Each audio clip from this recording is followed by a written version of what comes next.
Welcome to Baptist Orthodoxy. I wanted to get this out there to try to answer some questions. I've seen a big bunch of stuff on YouTube sometimes after studying and everything that I feel like are just totally wrong. And so I wanted to make a correction to those, but I thought the best way to do it would be to give a personal experience.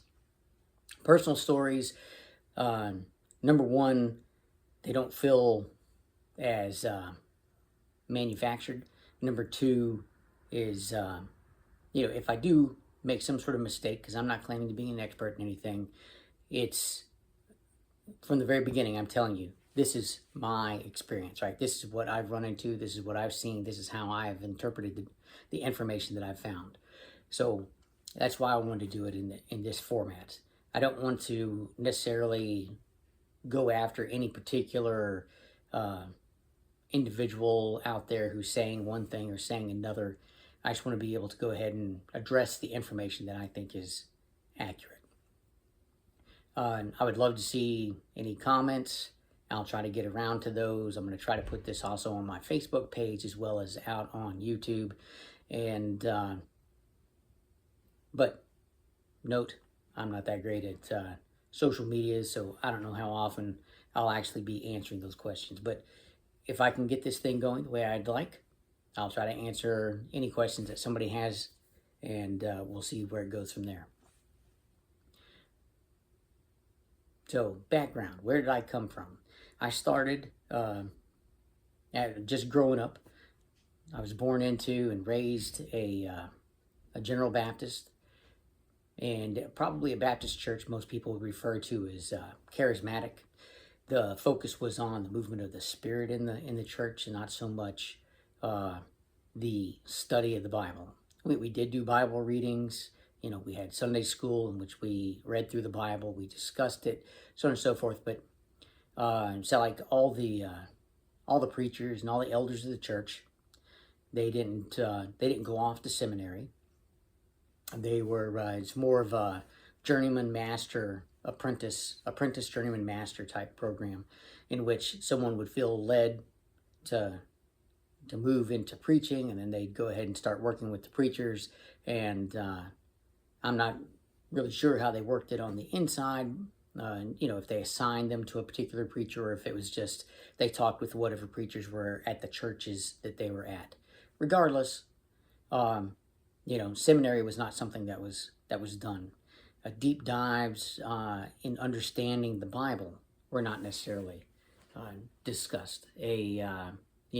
Looking at the Greek or the history wasn't looked at. So I came out of that, and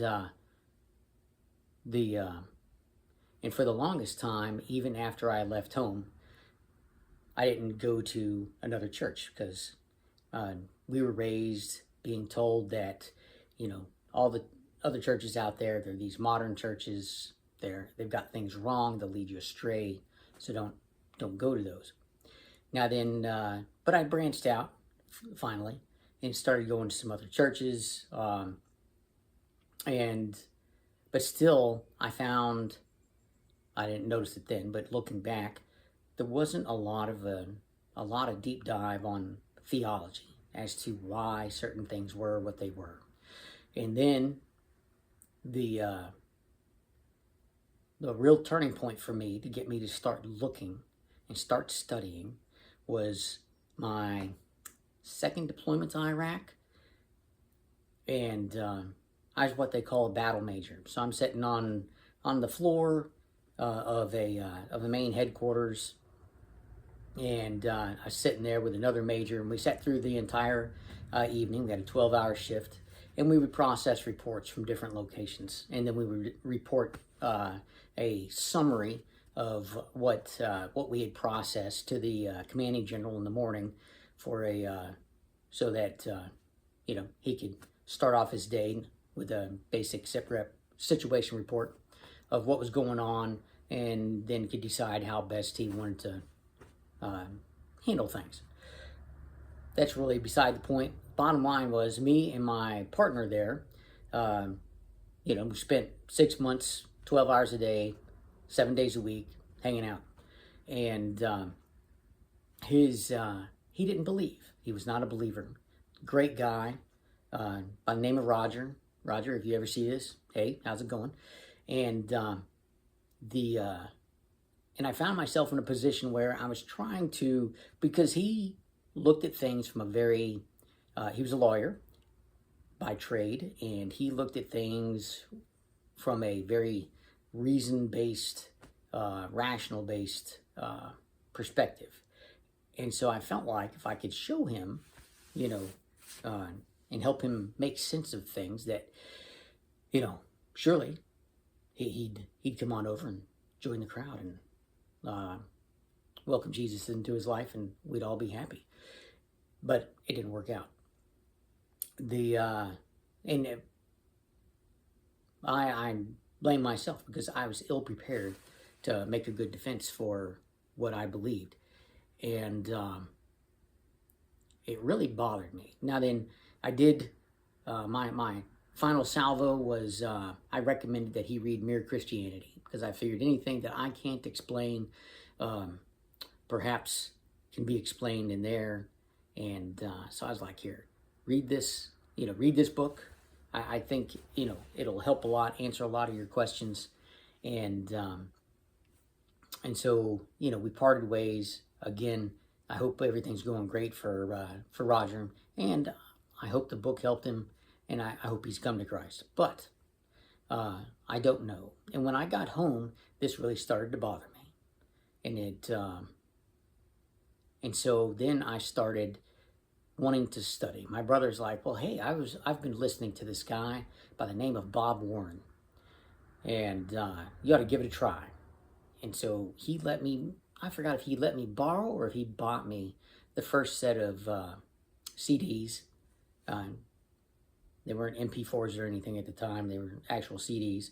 And so I ended up getting this whole set by Bob Warren on advancing in Romans. And he breaks down Romans 1 through 8. And but some of the biggest takeaways that I took from listening to Bob became, I don't know, kind of like, whether he knew it or not, I doubt he did. I met the man. I met him once. I went to one of his retreats and talked with him briefly, and but he impacted me greatly. And some of the main things that he impacted me with was, number one, that context is not just context immediately there in the Bible, a little above, a little below. Context is all 66 books of the Bible. And then also you need to keep a learnable learnable spirit, right? So those two big things I took away. And so I listened to all sorts of stuff that Bob had created on various Bible studies, how he broke things down, his view on salvation, on predestination, on the things that, on the atonement. And so he was a major influence on how I viewed things. Then I ended up, I moved. I was still in the military, so I was moving around, going to different churches. And then even when I retired in 2016, still found myself moving quite a bit. It was during this 2016 time period that I heard this one fellow talking about I'd heard a sermon on unity. And Bob used to talk a lot about unity, because Paul in the book of Romans and such talks a lot about unity. So I'm hearing a lot about the unity of the church. I'm studying and I'm touching on this unity of the church. And then finally, when I first retired, I moved down to Tennessee, and then I moved back up to Kentucky after a couple years. And then while I was up here, we started going to another little church. And I knew that it wasn't quite what we were looking for, because they were upfront about being a Reformed church. And I was very upfront about being a Free Will Baptist. If you're not familiar, the Reformed Church is more tied in with Calvinism and feels that predestination, right? So God selected before the foundation of the earth all those people who are going to be saved. And I definitely don't believe that. I believe it's a free will decision by the believer, and that, I could probably talk about that ad nauseum. I'm not going to go into that, but therein lies the big difference, right? That I say that we have a choice. The basic Reformed idea is that you don't really have a choice, because man will not choose God until God chooses man, and then essentially enlivens him or vivifies him so that his spirit is awakened, and then he can come to God. I believe we can exercise our will to choose God, and so we're going through this church, and we thought it was going to work out, but I found myself at every time they would preach a message, or every other time at least, they would go ahead and say something that was directly related to this whole predestination idea that I vehemently disagreed with. And therefore, after church, I'm having to explain to my kids as we're driving home, okay, Dad, I agree with 90% of what the pastor said today, but that other 10% or 20%, depending on how much it was in the message, I disagree with. Here's why. Here's the verses that I would base my position on. Here's why I think he's wrong. And so this wasn't good for them, because, as my oldest daughter said, it's like, I don't know when I can listen to the pastor and believe what he's saying, and when I can't. It's not fair to the pastor, because I'm countering his message after the fact. So it's like, all right, we need to go ahead and hop out of this church. At the same time, I had this whole idea of unity. We had a couple different elders that taught at this particular church, and one of the elders was talking about, gave a message on unity, and for whatever reason, that awoke in me the thoughts of, Bob's been talking about unity. I heard this, the pastor down in Tennessee had been talking about unity. You're talking about unity, and then I'm looking at it and I'm like, but we're not unified. And perhaps it was because I was already feeling like I had a difference with them, and that I needed to go find another church. But, due to this whole predestination thing. But here I was, unity became such a big issue for me. And it became such a big issue that I decided, I need to go back and see what the church was doing when it was unified. Because I was aware of the Great Schism in 1054, when the church split. So I was like, okay, I need to go look at what was going on before the church split. Now then, instead of getting really close to that 1054, I thought, the further back I go, the better, right? The guys who were the closest to the apostles would have the best view of what the church should be like. And so I was like, I'm going to do that. Now then, I was trying to find some of the stuff. And a couple of these elders, they were actually extremely helpful. I said, I want to look at some of the early church stuff. And I was talking with them, and one of them mentioned the Didache. The Didache is an excellent document. It lays out, it was basically something around the turn of the first century, where it's a list of rules or suggestions, recommendations for new believers in Christ, and what you ought to do, and how things are supposed to be done. And so I got a copy of that one. I read it. I found that very interesting, and I was just like, but how come we don't do all this?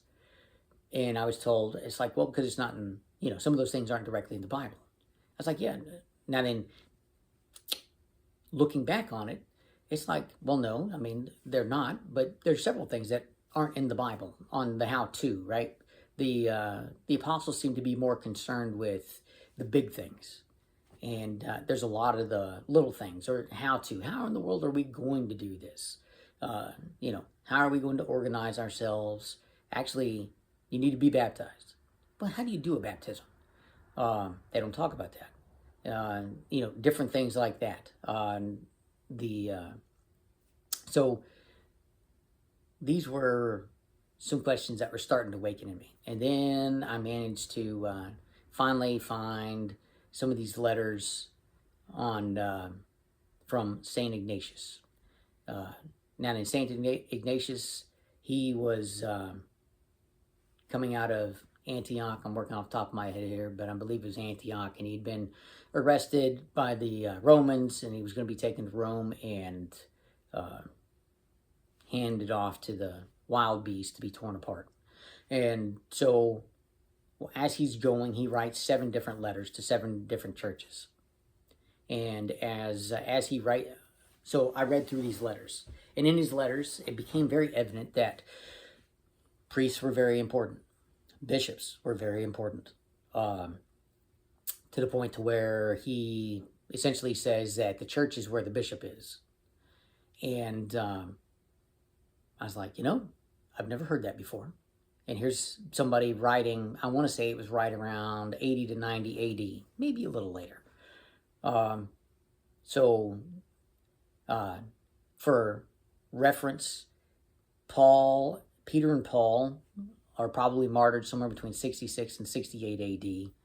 And John is the longest lived of all the apostles. And he gets banished and out on Patmos and sits out there somewhere until about the turn of the century, right? So right around 100, either a little bit before or a little bit after. So John's still alive. The traditions of the church say that Ignatius was, had contact with the apostles, possibly was given his position as Bishop of Antioch by the apostles. And so then I start reading also Clement. Now then, Saint Clement was one of the earliest bishops of Rome. And again, he was there, according to the church history, he was put in place by Peter himself.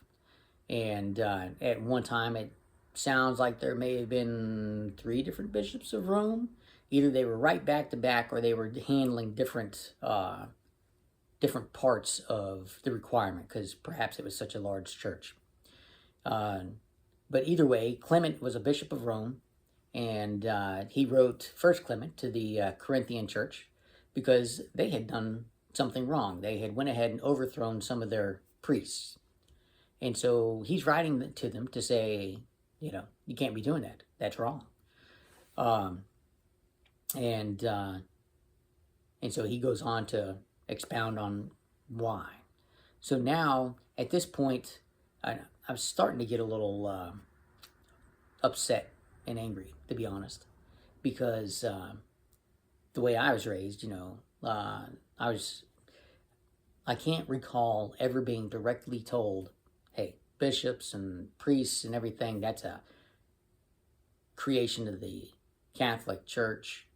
And I say Catholic, meaning Roman Catholic Church, because that was really the only other, that was the bad church when I was growing up. And pretty much with most Baptist churches that I talked to, that was the bad group, right? We were separated from them because they were doing everything wrong. But when you look at the early church, right, that included Rome and in the East, because the church grew out of Jerusalem, where the apostles were. And then it went up and around the Med, so both into northern Africa and southern Europe, and on across, got into Rome, all the way out to Spain, right? So pretty much the whole Mediterranean area, shoreline anyway, was impacted by Christianity and became Christian. And so but anyway, when I started reading this from Clement and Ignatius, that priests and bishops were actually extremely important, I was like blown away. I was like, whoa. And so I started feeling like I'd been lied to. Now, again, looking back and stuff like that, I don't believe I was lied to. I think what it was is most people that, were raising me in the church and teaching me and that I ran into later at other churches, they just didn't know, right? It hadn't been talked to about them, and they had basically the same understanding that I did, that, priests and bishops, that was a Roman Catholic thing, and we don't do that. But then that question has to be asked, why? And luckily, this unity question had pushed me so far that I was like, I want to know what the early church was doing, and how it did it, why it did what it did. And I was so hungry to learn that I didn't go in with any preconceived notion, because I was like, we're not unified. We're broken. We're stratified everywhere, right? There's more Protestant denominations than you can shake a stick at. And so I went into that thing with open eyes. And I feel like you pretty much have to do that. My brother ended up going through something similar, but it wasn't unity for him. I don't remember off the top of my head what his was. And most people that I listen to, they have something either really major or at least some sticking point where they're like, I need to figure this out. And in order to figure it out, I'm willing to look at, what is out there. And so that's one of those things I think that I had to do first, was this unity thing had to get a hold of me to such a degree that I was ready to learn, right? Not go in with my preconceived notions and then place them on the old church, on the ancient church, and say, okay, let's see if I can fit you into how I think the church ought to be. But just going in and going, okay, how was the church? Because I want to find a church that looks like the early church. That's what I went in to do. And unity was my issue. I've heard various people defend the stratification and the shattering of the Protestant church. I totally disagree with pretty much any answer that says that it's a good thing. Christ, he said, on this rock I'll build my church. I think that rock was the fact that he was the Messiah, because Peter just said that, he was the Messiah. I think that's the rock. It's that rock of truth that he was talking about. Not the specific man, but that's neither here nor there at the moment. But he said he was going to build his church, and that the gates of hell wouldn't stand against it. Now then, gates are not offensive, right? Which means the church was going to go after hell and overwhelm it. And actually, that's the gates of Hades, not so much the gates of hell. Two different locations. But so Christ spoke as it was going to be one church. The church is Christ's body. Okay, so it's supposed to be the physical manifestation of Christ here on earth in order to do, in order to minister to the world. And Paul talks about us being of one mind. Peter talks about us being unified and of being like-minded. And therefore, you're not of one mind, or you're not like-minded if you're broken up into numerous denominations. So that idea is wrong. Another thing that I saw floating around is there was a lot of talk about, well, the Protestant church does this or the Protestant church does that. Don't let anybody fool you. There is no Protestant church, right? There are hundreds, if not thousands, depending on how far you want to look at the breakdown of denominations of Protestants who started off protesting against the Roman Catholic Church, perhaps in many instances for very good reason. And I'm going to talk a little bit about history maybe in the next one. But when I was looking at unity, and and it became very clear to me that the Protestant church is not unified.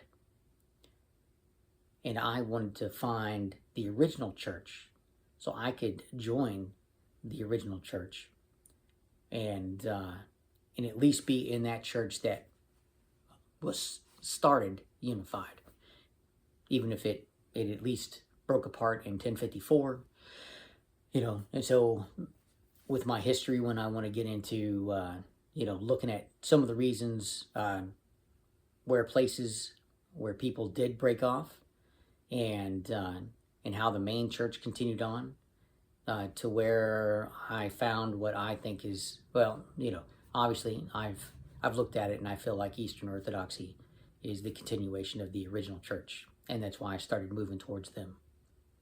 There was still a whole lot of question though, and a whole lot of reading that got done where I'm looking at, what does the Eastern Orthodox believe? How does that differ from what I was taught? And then how did the early church believe? And, which one's correct? And so my wife and I, we looked at several of those issues. So hopefully some of that will help everybody. I'll try to title them as I get into various issues, but my next one I want to cover is history. But unity is where I started, and I would, if anybody has any questions, I can go into, I can provide verses and stuff like that to talk about, the unity of the church. But Christ always talks about a single church. He never talks about, there being the multiple churches. You have multiple churches when you get into Revelation, but that's because they are direct letters to individual locations. And but all of those churches, which were locations, are part of the church. They all had the same beliefs. They were all planted from the same group of individuals. The apostles all served the same Christ and presented the same message. And yet, in today's modern world, we're divided. So, if anything, probably what the Protestant churches should have done when they first broke away is looked to go back and join the original church. But they didn't. They thought they could read and draw from their own interpretation and and start from there. And almost immediately they started to break apart. And so again, I want to touch on that a little more in a separate history one, about how from the very beginning Protestantism started splitting once it broke off from the Catholic Church. And there's various reasons for those splits. Some people may think they're valid, some may not. But the bottom line is it has continued through history. And that tells me that it's not sitting on that solid rock, right? It's sitting on the sand. And so I needed to find that unified church that was built on the rock, both for, not only for me, but in particular for my children. So next episode, I'm going to talk about the history that I've looked at and why history led me to the Eastern Orthodox Church. Thanks.